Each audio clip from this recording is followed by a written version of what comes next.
Hi ನಮಸ್ಕಾರ. ನೀವು ನೋಡ್ತಾ ಇದ್ದೀರಿ ಬಡವರ ಮಕ್ಕಳನ್ನು ಬೆಳೆಸೋ. ಇವತ್ತು ನಾನೇನು ಹೇಳೋಕ್ಕೊಟ್ಟೇನಪ್ಪ ಅಂತಂದ್ರೆ ಬಿಗ್ ಬಾಸ್ ಸೀಸನ್ 12 ಆ್ಯಕ್ಚುಲಿ ಮೊದಲು ಹೇಳ್ಬೇಕಂದ್ರೆ ಭಾಳ ಚಲೋ ಐತಿ. ಎಲ್ಲನೂ ನೋಡೋಕೆ ಚಲೋ ಐತೆ, ಹೇಳೋಕೆ ಚಲೋ ಐತೆ, ಮಾತಾಡೋಕೆ ಚಲೋ ಐತೆ. ಆದರೆ ಹೋಗ್ತಾ I am also supporting as A Gilli ಮತ್ತು ರಕ್ಷಿತಾ. ಸೊ ಇವಾಗ ರಕ್ಷಿತನ್ಕಿಂತ ಎಲ್ಲೋ ಒಂದು ಕಡೆ ಗಿಲ್ಲಿ ಭಾಳ ಅಹಂಕಾರನ ತೋರ್ಸಾಕತ್ತಾನ. ಯಾಕೆ ಹಿಂಗೆ ಅನ್ಸಾಕತ್ತೈತಂದ್ರೆ ಪರ್ಟಿಕ್ಯುಲರಾಗಿ ನನಗೆ ಇಟ್ ಫೀಲ್ ಯಾಕಂತಂದ್ರೆ ಅವ ಸ್ಟಾರ್ಟಿಂಗ್ ಇದ್ದಾಗ ಒಂದು ನ್ಯಾಚುರಲ್ ಬಿಹೇವಿಯರಿಂದ ಇತ್ತು. ಆದ್ರೆ ಈಗ ಹೆಂಗೆ ಆಗತ್ತೈತೆ ಅಂತಂದ್ರೆ ಪಾಪ ಅಶ್ವಿನಿ ಗೌಡ ತನ್ನ ಪಾಡಿಗೆ ತಾನು ಅದಾಳ. ಆದ್ರೂ ಕೂಡ ಇವ ಏನು ಮಾಡಕತ್ತಾನ, ಅಕ್ಕಿಗೆ ಮುದ್ದಾಮ್ ಕಾಡ್ಸೋದಾಯ್ತು, ಕಾಲು ಎಳೆಯೋದಾಯ್ತು, ಅಹಂಕಾರನೇ ಮಾತಾಡೋದಾಯ್ತು.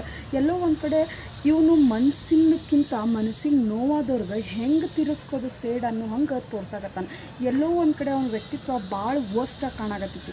ಇನ್ಫ್ಯಾಕ್ಟ್ ನಾನು ಫಸ್ಟ್ ಹೇಳಿದ್ದೆ Gilli the best contestant in hole of house ಅಂಥೇಳಿ. ಬಟ್ ಸ್ಟಿಲ್ ನಾಟ್ ರೈಟ್ ಅದೇ ಹೇಳ್ತಾರಲ್ಲ, ನಾವು ಥಿಂಕ್ ಮಾಡೋದು ಎಲ್ಲ ಟೈಮು ಸರಿ ಇರೋಂಗಿಲ್ಲ ಅಂಥೇಳಿ ಕೆಲವೊಂದು ಟೈಮ್ ಪ್ರೂವ್ ಮಾಡ್ತದೆ. ಸೊ ಇಲ್ಲೂ ಕೂಡ ಅದೇ ರೀತಿ ಆಗುತ್ತೆ. ಯಾಕಂತಂದ್ರೆ ಗಿಲ್ಲಿ ಹೇಳ್ಬೇಕಂತಂದ್ರೆ ಭಾಳ ಕೆಟ್ಟ ರೀತಿ ಬಿಹೇವ್ ಮಾಡಾಕತ್ತಾನ. ಮತ್ತು ಯಾವಾಗ ಕ್ಯಾಪ್ಟನ್ಸಿಗಾನ ಎವ್ರಿ ಟೈಮ್ ರೀ ಕಾವ್ಯಾಗೆ ಸೇವ್ ಮಾಡೋದು it's not right. Because that is game. Friendship wise separate. ಇವಾಗ ಹೆಂಗಾಗತ್ತಂದ್ರೆ ಅವ ಮಾಡ್ತಿರೋ ಗೇಮು ಸೊ ಈಗ ಕಾವ್ಯಾಗೆ ಸೇವ್ ಮಾಡೋದಾಗ್ಬಿಟ್ಟದ. ಸೊ 1 ವೀಕ್ ಅಂತೂ ಪೂರ್ತಿ ಸೇವ್ ಆದಂಗೆ ಆಯಿತು. ಯಾಕಂತಂದ್ರೆ ಎಷ್ಟು ಜನ ರೀಸನ್ ಕೊಟ್ಟರು ಯಾವುದು ಸರಿ ಮಾಡಲಿಲ್ಲ ಅವನು. ಇನ್ನೊಂದು ಹಾನೆಸ್ಟಾಗಿ ಹೇಳಾಕತ್ತೀನಿ, ನಿಜ ಗಿಲ್ಲಿ ಈಗಂತೂ ಭಾಳ ಕೆಟ್ಟದಾಗಿ ಕಾಣಕತ್ಬಿಟ್ಟಾನ. ಎಕ್ಸ್ಪೆಷಲಿ ರಕ್ಷಿತನೂ ಕೂಡ ಈಗಂತೂ ವಿಪರೀತ ಮಾಡಕತ್ತಾಳ. ಆಮೇಲೆ ಯಾರೋ ಈ ಹೇಳ್ಬೇಕಂತಂದ್ರೆ ಹಾನೆಸ್ಟಾಗಿ ಯಾರೋ ಸೂರಜ್ ಇದಾನಲ್ಲ, ಸೂರಜ್ ಹೋಗೋ ಹಾಗೆ ಇರಲಿಲ್ಲ. ಬಟ್ ಸ್ಟಿಲ್ ಹೆಂಗಾಯ್ತು ಏನೋ ಪಾಪ ಸೂರಜ್ ಅಲ್ಲಿಂದ ಹೊರಟುಬಿಟ್ಟ. ನಿಜ ಆ ಒಂದು ಹೌಸ್ ಒಳಗೆ, ಆ ಒಂದು ಮನೆ ಒಳಗೆ ಸ್ಪಂದನಾನೇ ವರ್ಸ್ಟಾಗೆ ಮಾಡಕತ್ತಾಳ. ಅವಳು ಏನು ಮಾಡ್ತಾಯಿಲ್ಲ, ಸುಮ್ಮನೆ ಡ್ರೆಸ್ ಹಾಕೊಳ್ಳೋದು ಅಡ್ಡಾಡೋದು ಮಾಡಕತ್ತಾಳ. ಆದ್ರೆ ಪರ್ಟಿಕ್ಯುಲರ್ ಆಗಿ ಪ್ಯೂರ್ ವ್ಯಕ್ತಿತ್ವ ಇರೋವಂಥ ವ್ಯಕ್ತಿನ ಹೊರಗೆ ಕಳಿಸಿ ಅದು ಹೆಂಗೆ ಜನ ನೋಡಕತ್ತಾರೋ, ಅದು ಹೆಂಗೆ ವೋಟ್ ಮಾಡಕತ್ತಾರೋ ಅನ್ನೋದು ಗೊತ್ತಾಗಲ್ತ. ಯಾಕಂತಂದ್ರೆ ಈಗ ಗೇಮ್ಸು ವ್ಯಕ್ತಿತ್ವ ಪ್ಲಸ್ ಬಿಹೇವಿಯರ್ ಮೇಲೆ ಇರ್ತದಲ್ಲ ಎಲ್ಲನೂ. ಸೊ ಈಗ ಜನ ಕ್ಯಾಲ್ಕುಲೇಟ್ ಮಾಡೋದು ಅಂದ ನೋಡಿನೋ ಅಥವಾ ಅವ್ರ ಗೇಮ್ಸ್ ನೋಡಿನೋ ಅನ್ನೋದು ಕನ್ಫ್ಯೂಸ್ ಆಗಿಬಿಟ್ಟೈತೆ.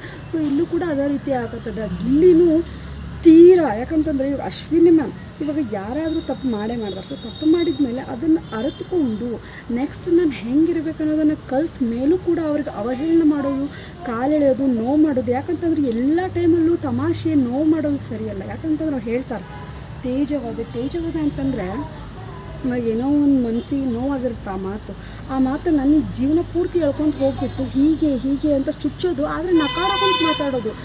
ನೇರವಾಗಿ ಹೇಳಿದ್ರೆ ಹೆಂಗಾದರೂ ಸಹಿಸ್ಕೋಬೋದು ವ್ಯಕ್ತಿ, ಆದರೆ ನಗಾಡ್ಕೊಂತ ಚುಚ್ಚುತ್ತಾನಲ್ಲ ಆ ಮಾತನ್ನು ಸಹಿಸ್ಕೊಳ್ಳೋಕ್ಕೆ ಯಾವನಿಂದನೂ ಸಾಧ್ಯ ಇಲ್ಲ. ಸೊ ಇಲ್ಲೂ ಕೂಡ ಗಿಲ್ಲಿ ಅದೇ ರೀತಿ ವ್ಯಕ್ತಿತ್ವನ ಭಾಳ ವರ್ಸ್ಟ್ ವ್ಯಕ್ತಿತ್ವನ ತೋರ್ಸಾಕತ್ತಾನ. ಸೊ ಇದನ್ನು ಎಷ್ಟು ಜಲ್ದಿ ಆಗುತ್ತೋ ಅಷ್ಟು ಜಲ್ದಿ ತೆಗೆದ್ರೆ ಅವನ ಲೈಫ್ ಭಾಳ ಚಲೋ ಇರ್ತದೆ. So that's it. ಸೊ ಈ ಒಂದು ವಿಷಯ ಯಾಕೆ ನಿಮ್ಮ ಹತ್ರ ನಾನು ಶೇರ್ ಮಾಡ್ಕೊಳಕತ್ತೇನೆ ಅಂತಂದರೆ ಎವ್ರಿ ಟೈಮ್ ಬಿಗ್ ಬಾಸ್ ಒಳಗೆ ಗಿಲ್ಲಿ ನಿಜ ಗಲ್ಲಿ ಥರ ಆಡ್ತಾಯಿದ್ದಾನೆ. ಗಲ್ಲಿದಾಗ ಮಾಡ್ತಾರೆ ಗೊತ್ತಾ, ಒಂಥರ ಕಚಡ ಥರ ಬಿಹೇವ್ ಮಾಡಕತ್ತಾನೆ. ರಿಯಲಿ ಸೀರಿಯಸ್ಲಿ ಅವನ ಮೇಲೆ ಇರುವಂಥ ಟ್ರಸ್ಟ್ ಎಲ್ಲೋ ಸಿಕ್ಕಾಪಟ್ಟೆ ಬ್ರೇಕ್ ಆಯಿತು ಪರ್ಸ್ನಲಿ ನನಗೆ. ಸೊ ನಿಮಗೆ ಹೆಂಗಾಗಿತ್ತು ಅಂತ ನನಗೆ ಗೊತ್ತಿಲ್ಲ.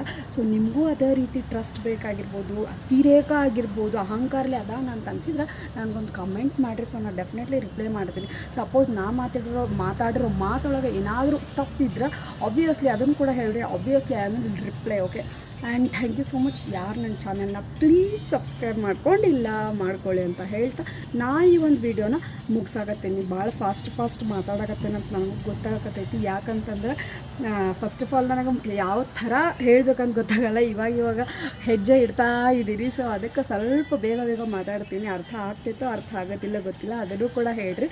ಸೊ ನೆಕ್ಸ್ಟ್ ಟೈಮ್ ನಾನು ವೀಡಿಯೋ ಮಾಡ್ತೀನಿ ಸ್ವಲ್ಪ ನಿಧಾನವಾಗಿ ಸ್ಲೋ ಆಗಿ ಮಾತಾಡೋಕೆ ಪ್ರಾರಂಭ ಮಾಡ್ತೀನಿ ಅಂತ ಹೇಳ್ತೀನಿ. And thank you so much ಯಾರು ನೀವು ಸಪೋರ್ಟ್ ಮಾಡ್ತಿದ್ದೀರಲ್ಲ. ಸೊ ಯಾರು ಈ ವಿಡಿಯೋ ನೋಡ್ತಿದ್ದೀರಲ್ಲ, ಸೊ ಎಲ್ಲರೂ ಒಂದು ಲೈಕ್ ಮಾಡಿ, ಶೇರ್ ಮಾಡಿ ಆ್ಯಂಡ್ ಕಾಮೆಂಟ್ ಮಾಡಿ ಅಂತ ಹೇಳ್ತಾ ನಾನು ಈ ಒಂದು ವಿಡಿಯೋನ ಮುಗಿಸ್ತಾ ಇದ್ದೀನಿ. Thank you so much and bye.